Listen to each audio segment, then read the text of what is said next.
Nah, langsung langsung ke itu aja ya, ke pertanyaan langsung biar cepet. Ya, oke.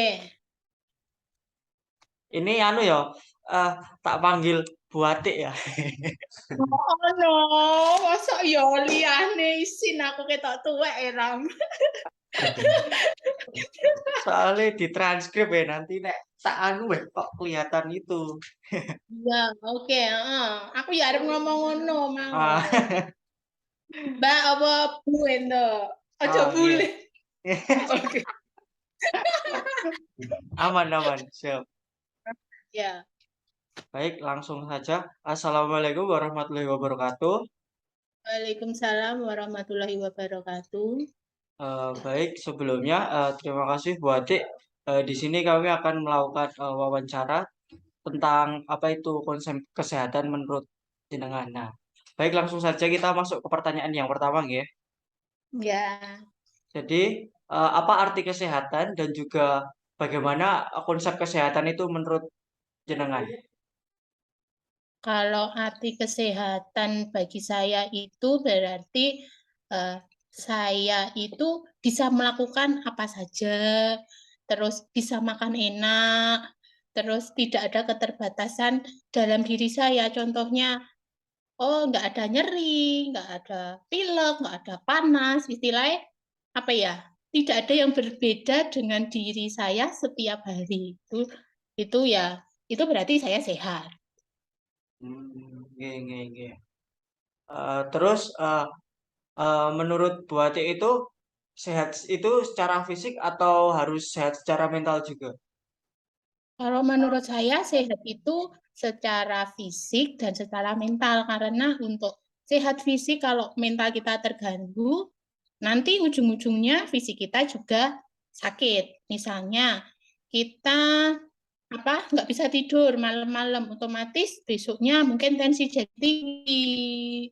Jadi fisik kita jadi lemah itu salah satu contohnya makanya untuk kesehatan mental dan fisik itu harus mengikuti. Oke. Terus menurut jenengan itu bagaimana orang itu bisa dikatakan sakit? Orang bisa dikatakan sakit, mungkin kembali dari pertanyaan yang pertama tadi. Jadi orang itu merasa beda dari dia yang sehari-hari. Itu sudah bisa merasakan sakit. Beda bisa dari suhu tubuh, mungkin itu salah satu contohnya. Terus beda dari bisa jalan jadi sakit buat jalan, jadi keterbatasan di jalan, itu bisa dikatakan sakit kalau menurut saya seperti itu. Berarti itu kan ada tanda dan gejalanya. Kalau Hmm. secara mental kan itu mungkin nggak terlihat secara fisik ya. Terus bagaimana Hmm. menurut jenengan? Kalau secara mental itu mungkin kalau menurut saya itu saya beri contoh aja ya. Jadi seumpama kita apa ya? Salah satu contoh ambil sakitnya aja ya. Kita malam nggak bisa tidur. Itu kan kadang kita punya banyak pikiran. Jadi kan mental kita kan terganggu karena tidak mungkin apa ya terlalu banyak pikiran malam tidak bisa tidur besoknya kadang itu pas bisa tidur posisi tidur kita aja salah mungkin jadi CRS bantalnya keduren akhirnya apa ya namanya ada ketergangguan dalam saat kita bangun tidur kepalanya pusing terus apa namanya ya pengen itu bisa salah satu contoh yang mudah banget mungkin kita kepikiran apa berlarut-larut malam nggak bisa tidur terus tensi tinggi akhirnya gliyeng nggak bisa jalan mau jalan sempoyongan keseimbangan kurang itu kan juga jadi dari fisiknya beda dilihatnya kok jalanmu kesempoyongan kenapa mungkin tensiku tinggi karena semalam aku nggak bisa tidur salah satu contoh salah dua ding yang satu tadi mungkin karena nggak bisa tidur karena apa mikir akhirnya tidur saenak posisi ini akhirnya bisa saat bangun dari fisiknya itu juga jadi terganggu karena ada nyeri di leher, kaku leher itu bisa. Oke, terus menurut jenengan itu bagaimana itu apa itu arti kecacatan dan kemudian konsep kecacatan menurut jenengan itu seperti apa? Kalau kecacatan berarti kan bisa diartikan mungkin satu, ada salah satu tubuh kita itu yang hilang fungsi. Nggak harus hilang bentuk, tapi hilang fungsi. Itu sudah. Jadi seperti kelemahan sisi sebelah kanan. Jadi nggak harus tangannya hilang, itu menurut saya sudah kecacatan. Jadi ada keterbatasan aktivitas yang tidak bisa dia lakukan saat itu. Yang kemarin sudah dia bisa. Itu mungkin bisa jadi. Terus kadang juga kalau dari kecacatan, kan bisa kecacatan dari lahir. Dari lahir itu berarti ya yang harusnya fungsi tangannya itu nggak lemes, itu saat itu bisa lemes, jadi fungsinya saat dia berkembang itu jadi berkurang fungsi. Jadi dilihat dari fungsinya kecacatan itu. Terus menurut jenengan itu kalau cacat itu hanya secara fisik saja atau mungkin ada seperti cacat yang lainnya? Bisa juga selain kecacatan fisik itu bisa juga kecacatan mental. Dan yang mungkin saya sebagai okupasi terapis di sini kan ada beberapa pasien juga apa ya? Mungkin kan bahasanya kan diperhalus kan kayak ID, intellectual disability, terus mungkin karena apa ya? Sekarang kan banyak juga kasus jadi seperti apa ya gangguan apa ya karena mungkin apa ya namanya tuntutan jadi dia koyo berpikirnya itu berat terus jadi dia apa merasa merasa apa ya jenenge merasa down akhirnya dia menyendiri terus dia nggak berani ketemu sama orang itu juga menjadi catatan karena di situ nanti dia aktivitasnya pun juga jadi terbatas. Jadi fungsinya dia seumpama contoh pakai baju itu juga mungkin kebalik. Terus jadi fungsinya dia dalam melakukan aktivitas sehari-hari itu dia bisa terganggu.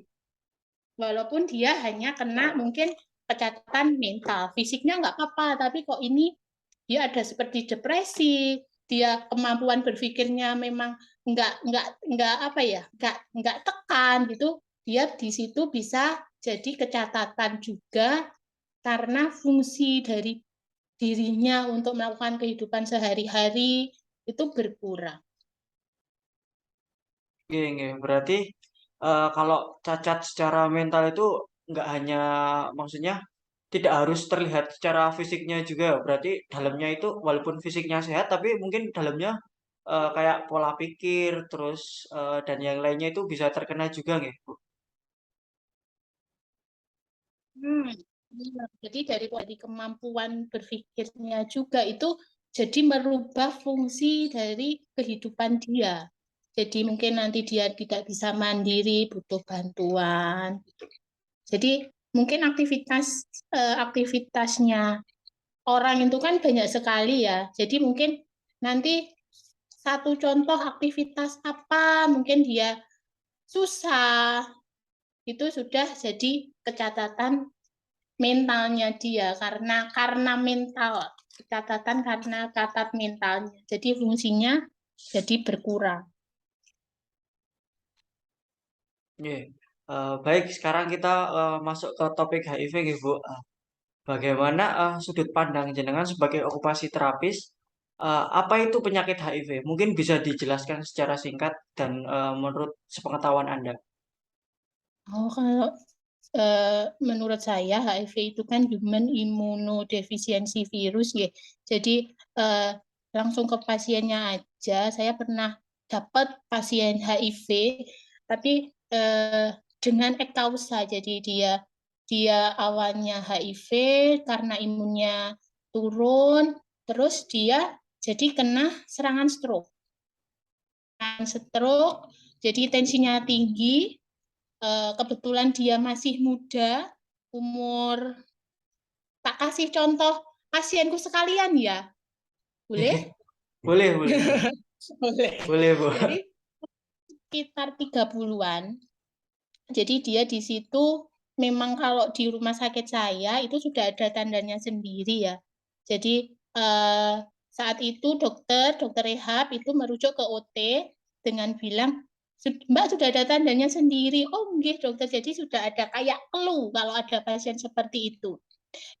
Jadi kalau menurut saya HIV itu memang mengarah ke imunnya si pasien. Dia mudah menurun saat dia ada tensi tinggi kala itu, akhirnya dia jadi penyebab stroke-nya dia. Tapi saat itu dia hanya lemah. Jadi apa ya? Dia saat itu kondisinya itu tangan kanannya itu lemah, bisa bergerak tapi lemah. Jadi tujuan terapi saya saat itu karena dia bekerja di instansi pemerintah, jadi saya dengan tujuan saat itu menulis.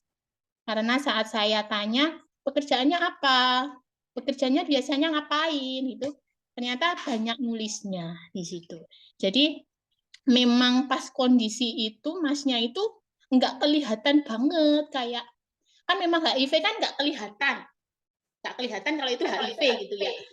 Aku pernah juga ketemu yang kelihatan itu HIV, tapi pas pasien yang saya ceritakan tadi itu nggak kelihatan. Jadi memang apa ya namanya orang kantoran ya, jadi gak ketok banget itu. Jadi kita pun saat menerapi dia itu kita tidak menyinggung HIV-nya, tapi kita tahu. Jadi kita sebagai OT tujuannya kemana? Ke menulis di sudah itu. Terus apa ya? Kadang kan sebagai OT itu kan memang jarang dirujuk pasien ada HIV. Memang bukan diagnosa utama saat ke OT-nya, bukan diagnosa utamanya HIV, tapi kita ada rujukan itu kita harus ngasih edukasi saat itu. Jadi memang pertemuannya nggak terlalu banyak saat dia sudah bisa menulis karena hanya ringan aja. Jadi banyak ke edukasinya aja. Mas, ini nanti caranya nulis dimulai dengan seumpama pegang pensilnya, pegang pulpennya bagaimana, penguatan jari-jarinya bagaimana. Jadi lebih ke edukasi. Karena dia juga terbatas bekerja, jadi yang harusnya seminggu 2 kali, dia hanya bisa seminggu sekali. Terus, jadi banyak edukasi daripada praktek. Jadi praktek cuma, ini PR-nya ini. Besok ke sini praktek ya, gitu. Terus nanti evaluasi. Terus dapat PR lagi. Terus, ayo, ini penguatannya ini. Ayo, bisa nggak? Cuma gitu aja sih kemarin saat. Jadi kontaknya langsung itu tidak terlalu lama kalau untuk pasien HIV. Tapi untuk HIV, menurut saya itu ya apa ya penyakit karena imunnya turun karena disebabkan kan banyak sekali faktor kalau untuk HIV. Terus, Baik Bu, saya teruskan nggih. nggih. Baik, bagaimana sih cara Ibu dan masyarakat menanggulangi penyakit HIV? Mungkin kalau kita sebagai tenaga kesehatan yang di rumah sakit itu kan kita memang tidak boleh mendiskriminasikan pasien HIV. Jadi istilahnya kita jaga diri sendiri tanpa apa ya memperlihatkan secara mencolok. Seumpama apa ya namanya berukut pakai masker berlapis-lapis, pakai handscoon double-double gitu kan. Terus sebenarnya enggak boleh seperti itu. Kalau di rumah sakit saya memang dokter saya kita proteksi, tapi kita juga hati-hati gitu. Jadi apa namanya lebih hati-hati ke diri sendiri. Jadi kita saat ini kan memang masih pandemi. Jadi kita kalau saya pribadi pakai kalau handphone satu nggak berlapis-lapis, pakai masker, tapi sudah nggak pakai face shield kalau saya. Kan kalau setahu saya penularan HIV itu kan bisa karena darah. Jadi nggak endemik orang HIV kalau dia nggak ada lukanya itu kan kita nggak apa-apa gitu loh. Tahu saya. Jadi kalau kita lihat oh aman nggak ada luka, ya sudah di demik kita melakukan apa namanya mungkin kita melakukan wawancara saat ketemu awal kita kan mesti ada rasa ikino gimana ya pasiennya itu ya nggak boleh yang jaraknya terlalu jauh, yang penting kita juga lihat kondisinya oh aman nggak ada luka satu, terus oh dia sendiri pun juga pakai masker jadi kan nggak ada apa namanya ya oh kita sendiri sudah oh merasa aman. Jadi dari proteksi diri sendiri nomor satu. Terus untuk masyarakat mungkin kita lebih ke edukasi. Edukasi tidak boleh melakukan hubungan seksual secara bebas, tidak boleh apa ya pakai narkoba dengan cara suntik itu kan banyak kan sekarang anak muda yang apa ya istilahnya yang terkena kan karena itu. Terus kadang ada juga yang melakukan hubungan seksual itu sesama jenis. Biasanya itu kan juga bisa. Jadi lebih ke edukasi, jangan melakukan itu tadi. Tapi kalau untuk saya sendiri itu kalau saya ketemu di rumah sakit ya itu. Jadi kita proteksi sambil kita bisa melihat subjektif orangnya. Oh, enggak ada luka, yang terbuka, terus dia juga pakai masker, ya sudah, gitu kan ada apa namanya ya jogo-jogo wae dhewe tapi tidak terlalu negatif thinking, tapi ada positif thinkingnya juga, itu aja. Baik, Bu. Nah, terus menurut Ibu nih, praktek pengobatan HIV itu bagaimana dan seperti apa? Kalau untuk praktek pengobatan HIV, saya kan apa ya tidak tahu secara jelas. Cuma saya tahu di rumah sakit saya itu memang ada apa ya klinik VCT di situ. Setahu saya di situ tuh apa ya SOP-nya itu sudah cukup baik. Jadi di situ pasien datang, di situ ada rumah singgahnya, terus di situ kayak apa ya? Saya pun sendiri juga kenal sama petugas itu, petugasnya ramah-ramah. Jadi kalau untuk SOP pelayanannya, setahu saya sudah baik. Kalau di rumah sakit saya sendiri. Cuma kalau untuk di luar rumah sakit saya kurang tahu. Jadi kayak di di di sini itu memang saya pernah ngobrol sama temen itu memang untuk kasus HIV itu kan memang lumayan tinggi. Tapi karena seperti ada rumah singgahnya itu jadi kebanyakan itu apa ya namanya? Jadi saat dia keluar mungkin saat datang ke rehab kan saya di rehab ya itu mereka itu biasa gitu nggak yang kadang kan ada yang sudah sampai psikisnya mungkin dia nangis-nangis itu kayaknya yang saya temui itu enggak jadi kayak biasa nggak ada dari mentalnya dia itu mereka tersangkut dengan dari klinik VCT itu, terus mungkin keluarganya juga mensupport dia, jadi mungkin apa ya mereka seperti baik-baik saja gitu. Tapi pernah juga sekali, tapi itu bukan pasien OT sih, cuma dia ada di rehab. Itu ada juga yang memang keluhannya itu apa ya sudah, jadi dia badannya kurus. Pas siang-siang dia pakai baju tebel, terus di mulutnya itu ada jamur, pernah ada seperti itu apa pucet gitu jadi kan kayak dia jadi duduk sendiri jadi beda lah mungkin kondisi juga mempengaruhi kondisi kesehatan dia saat itu juga mungkin mempengaruhi juga cuma kalau SOP yang saya tahu yang pasien pernah saya pegang itu sepertinya SOP-nya sudah baik jadi kalau dia sudah istilahnya dia nyaman, dia mau kembali ke situ, dia berobat di situ, itu mungkin dia terlayani dengan baik. Mungkin kalau dia nggak terlayani dengan baik, mungkin dia sudah nggak mau ke PCT itu lagi, ke rumah singgah itu lagi, mungkin dia sudah nggak mau. Itu kalau untuk SOP di sini, tapi kalau untuk SOP di lain sih kurang tahu. Itu Boleh ini waktunya tinggal 1 menit tak end dulu nanti masuk lagi. Ini Zoom-nya buatan anu premium soalnya. banyak toh. Ya, Satu pertanyaan lagi. Ini soalnya tinggal 1 menit toh. Bentar. Tak end dulu, mungkin masuk Zoom lagi, nggih. ya.